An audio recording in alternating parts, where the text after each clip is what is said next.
Why 18 to 64? Because this is a group that is have higher poverty rate than children or seniors. They don't have programs that children and seniors. Why 18 to 64? Because this is a group that is have higher poverty rate than children or seniors. They don't have programs that children and seniors have, income support to help them being getting out of poverty. So that's the reason why we concentrate on 1864. The program would be financed and delivered by both federal and PEI governments. It would be delivered through the tax system, like the Canada Child Benefit is. You know, the big pushback that you often hear is that a guaranteed basic income would just be a disincentive for people to work. So how does your proposal for PEI address that issue specifically? Yes, a good question and a concern that effectively many people have.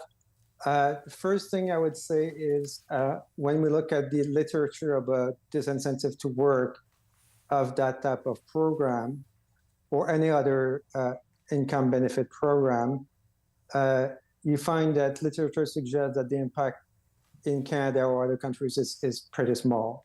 And I would note two useful study in the Canadian context. One is the Parliamentary Budget Officer that look at a program similar to what we propose for 1864 and come to an impact on the numbers of hours worked.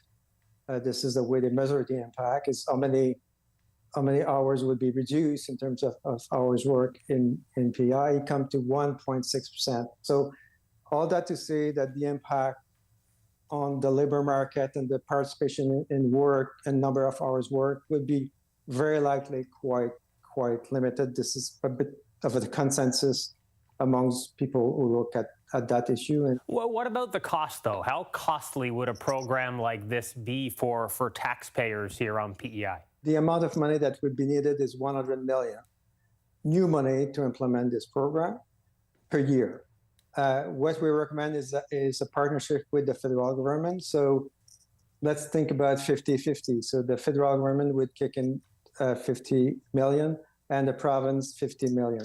And then we show in the paper, in the report, that you could get, there's many ways you could get 50. It's not a very large amount it's about 4%, 50 million is 2%, less than 2% of all the expenditure of the province now, or all the revenues. So it's pretty small. It's tweaked to almost the budget, but we show in the report that you could do minor changes to the provincial sales tax and to the personal income taxes that would only affect the 20% wealthier islanders. So 80% of the population will see in fact, an increase in their net income, and only 20% of the islanders would see a decline in their net income, and because they would pay a bit more taxes, and that would be only like to the tune of less than 2% on their annual income. So a pretty modest reduction in their income. What would you say, though, to as you say, high-income earners who are frustrated by the idea of having to pay more in taxes that don't feel it will benefit them directly, and so they don't want to see this program implemented?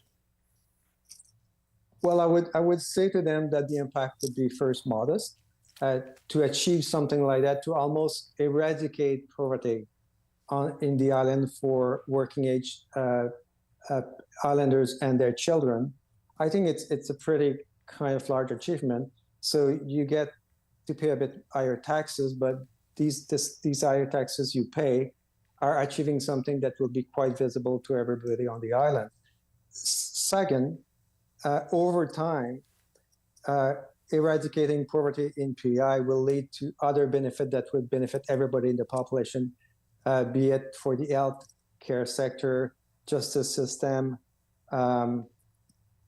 and so on. So like the costs of poverty are very large, and part of that cost is afforded by the government through the taxes that people pay to the government. So over time, in fact, you could think that there will be a lot of that money that would be recouped through lower expenditures that the provinces will incur.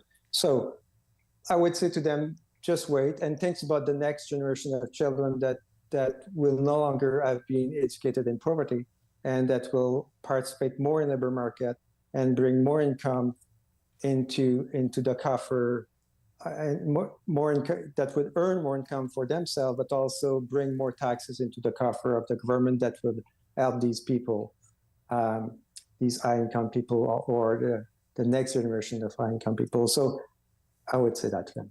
Well, we'll certainly keep following to see what happens with your proposal. Really appreciate you offering your insights tonight. Thanks so much.